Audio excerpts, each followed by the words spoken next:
मेरी लगी राम संग प्रीत ये दुनिया क्या जाने। मेरी लगी राम संग प्रीत ये दुनिया क्या जाने। क्या जाने कोई क्या जाने, क्या जाने कोई क्या जाने। मुझे मिल गया मन का मीत ये दुनिया क्या जाने। मुझे मिल गया मन का मीत ये दुनिया क्या जाने। मैं तो गाऊं खुशी के गीत ये दुनिया क्या जाने। बोलिए सियावर रामचंद्र भगवान की जय। बोलिए श्री भक्तवत्सल भगवान की जय। बोलिए महर्षि वाल्मीकि भगवान की जय। तो भक्तों, जिस प्रकार पिछले भाग में हमने जाना कि कैसे महाराज दशरथ महर्षि वशिष्ठ के पास जाते हैं, उनको अपनी दुविधा सुनाते हैं कि मेरे पास कोई पुत्र नहीं है। इसके पश्चात महर्षि उनको महर्षि श्रृंगी के पास जाने की और उनसे पुत्रेष्टि यज्ञ करवाने की प्रार्थना करने के लिए कहते हैं। यहाँ पर सुमंत्र जी उनको महर्षि श्रृंगी का पूरा इतिहास सुनाते हैं। इसके पश्चात अब महाराज दशरथ महर्षि श्रृंगी के आश्रम में जाने के लिए प्रस्थान करते हैं। तो आइए आज की कथा को हम आरंभ करते हैं।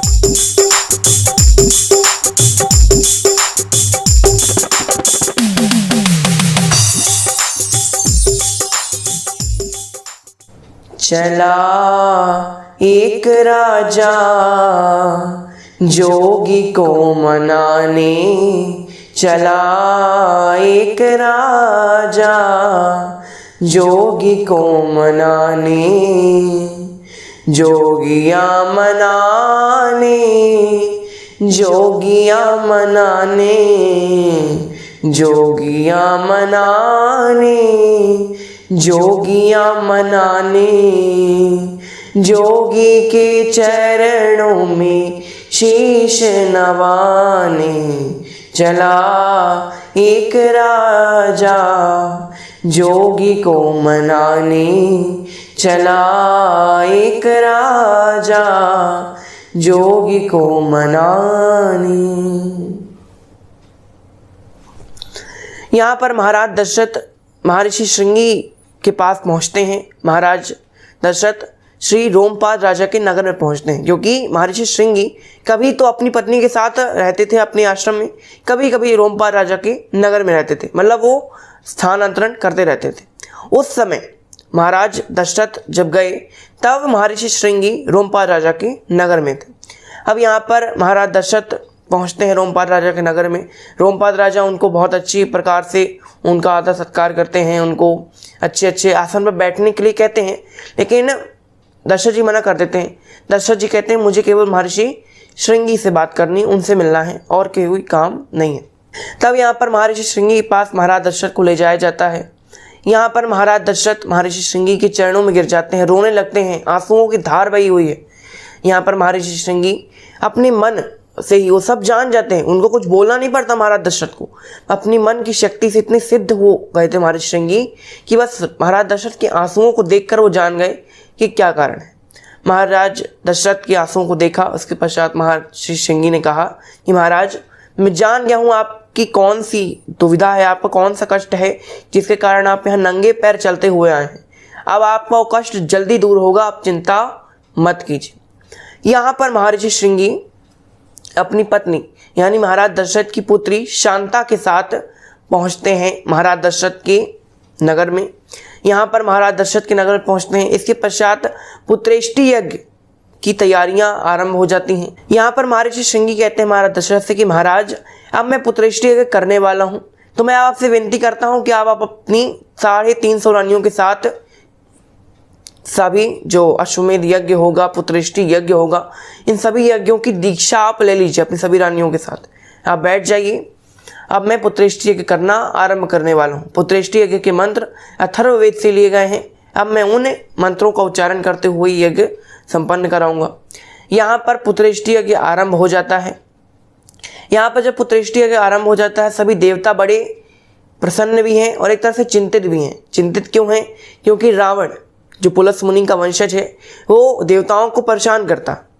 तब यहाँ पर सभी देवता भगवान के पास जाते हैं, भगवान के वैकुंठ धाम में, और भगवान से स्तुति करते हैं और अपनी दुविधा बताते हैं। अब यहाँ देवता क्या स्तुति करते हैं भगवान की, आइए जानते हैं।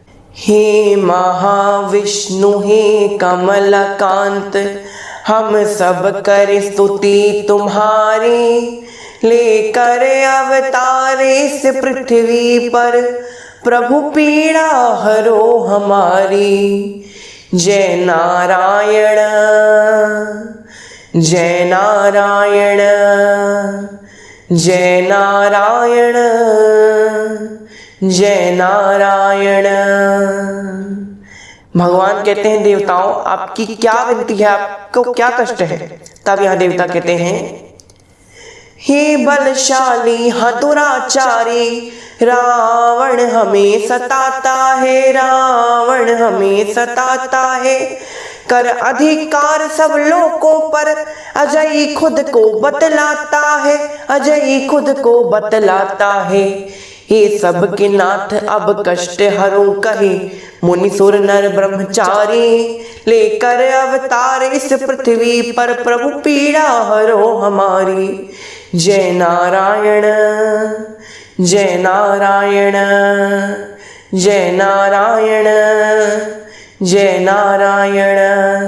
भगवान कहते हैं देवताओं क्या आप उसका कुछ नहीं बिगाड़ सकते? क्या आप डायरेक्ट मेरे पास आए हैं? आपको भी पहले कुछ अपनी तरफ से कुछ ना कुछ काम करना चाहिए, कुछ ना कुछ कोशिश करनी चाहिए। आपने कोशिश नहीं की क्या? तब यहाँ देवता कहते हैं ना यक्षों से न गंधर्वों से न सुरों से मारा जाएगा, न सुरों से मारा जाएगा, कोई देवी देवता किन्नर भी उसका अंत कर पाएगा, उसका अंत कर पाएगा। ब्रह्मा जी का वरदान आज प्रभु हम पर पड़ा है भारी, लेकर अवतार इस पृथ्वी पर, प्रभु पीड़ा हरो हमारी। जय नारायण जय नारायण जय नारायण जय नारायण। प्रभु कहते हैं कि जब वो किसी से नहीं मर सकता तो फिर आप मेरे पास क्यों आए हैं? तब यहाँ देवता कहते हैं कि ब्रह्मा जी ने एक उपाय भी निकाला है, तो उस उपाय के हिसाब से आपको अवतार लेना पड़ेगा और उसका अंत करना पड़ेगा। भगवान ने कहा कैसा उपाय? तब यहाँ देवता कहते हैं वरदान लेते समय उसने नर नाम नहीं था उच्चारा, नर नाम नहीं था उच्चारा, मानव के हाथों से मृत्यु का उपाय ब्रह्मा जी ने निकाला, ब्रह्मा जी ने है निकाला। नर की है देह धर कष्ट हरो, हम आए शरण तिहारी, लेकर अवतार इस पृथ्वी पर, प्रभु पीड़ा हरो हमारी। जय नारायण जय नारायण श्री नारायण जय नारायण। तब यहाँ पर देवताओं की ऐसी विनती सुनकर भगवान कहते हैं कि हम अवश्य महाराज दशरथ के यहाँ जन्म लेंगे, क्योंकि महाराज दशरथ पूर्व जन्म में क्या थे? वो थे स्वयंभू मनु, और महारानी कौशल्या थी श्री शत्रुपा माता। उन्होंने पूर्व जन्म में मेरी बहुत तपस्या की थी, और तपस्या से प्रसन्न होकर मैंने उनसे वरदान मांगने के लिए कहा था। तब उन्होंने मुझे पुत्र रूप में प्राप्त करने का वरदान मांगा। उन्होंने कहा था कि मैं आपके जैसा पुत्र चाहता हूँ। तब यहाँ भगवान ने कहा था हमारे जैसा इस विश्व में कोई नहीं है, तो हम स्वयं ही आपके पुत्र के रूप में जन्म लेंगे। तब यहाँ पर अब वो वरदान की पूर्ति करने का वक्त आ गया है, वो समय आ गया है। अब हम आपके कष्टों का निवारण करेंगे, हमारे वरदान की पूर्ति भी करेंगे, और मानव जीवन को एक नया संदेश भी देंगे इस अवतार के द्वारा। भगवान कहते हैं अब मैं कुछ ही समय में अवतार लेने वाला हूँ। अब आप ब्रह्मा जी से कहते हैं कि ब्रह्मा जी अब आप सभी देवताओं को ऐसा आज्ञा दीजिए कि सभी देवता वानरों के रूप में इस पृथ्वी पर जाकर विचरण करें। अब वानरों के रूप में वो भी अवतार लें। ऐसा क्यों कहा भगवान ने कि वानर जो देवता हैं वो वानर रूप में आए? तो इसके बारे में हम आपको अगले सत्र में बताएंगे कि वानर ही क्यों, आखिर वानर ही भगवान की सहायता क्यों की? क्या कोई और जानवर नहीं कर सकते थे क्या? केवल वानर सेना ही भगवान ने क्यों बनाई? हिरणों की सेना और भी कई सारे जानवर होते हैं उनकी सेना बना सकते थे, शेरों की सेना। ये बंदर की सेना क्यों बनाई, बंदरों ने उनका सहायता क्यों की, तो इसके बारे में हम अगले सत्र में जानेंगे। भगवान श्री राम के जन्म के बारे में हम अगले सत्रों में जानेंगे। लेकिन आज की कथा को हम यहीं विराम देते हैं। आज के लिए बस इतना ही। आपका बहुत बहुत धन्यवाद। घर पर रहिए, सुरक्षित रहिए, मुस्कुराते रहिए। जय श्री राम।